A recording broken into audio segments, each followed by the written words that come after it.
હલનચલન અને પ્રચલનની પ્રસ્તાવના. હલનચલન એ મનુષ્યનું અગત્યનું લક્ષણ છે.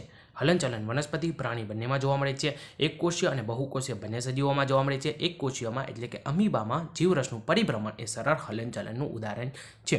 અને કેટલાક હલનચલન સ્થાનમાં ફેરફાર કરે છે, તેથી તેને પ્રચલન કહેવામાં આવે છે.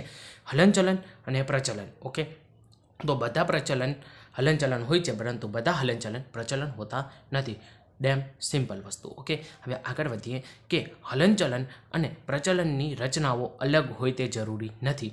તો આના 3 ઉદાહરણ છે, તે ધ્યાનમાં લઈ લઈએ. સૌથી પહેલાં પેરામીશિયમમાં પક્ષમો. તે કંઠનળીમાં ખોરાકના હલનચલન માટે અને પેરામીશિયમના પ્રચલન માટે પણ મદદરૂપ થતા જોવા મળી જતા હોય છે. બીજું કે હાઇડ્રામાં જે સૂત્રાંગો જોવા મળે છે, તે શિકારને પકડવા એટલે કે શિકારને પકડીને હલનચલન કરાવવા અને પોતાના પ્રચલનમાં મદદરૂપ થતા આપણને જોવા મળી જતા હોય છે.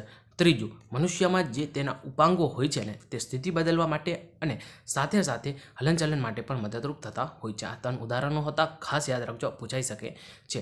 હવે મનુષ્યમાં હલનચલનની પદ્ધતિઓ બદલાતી જોવા મળી જતી હોય છે.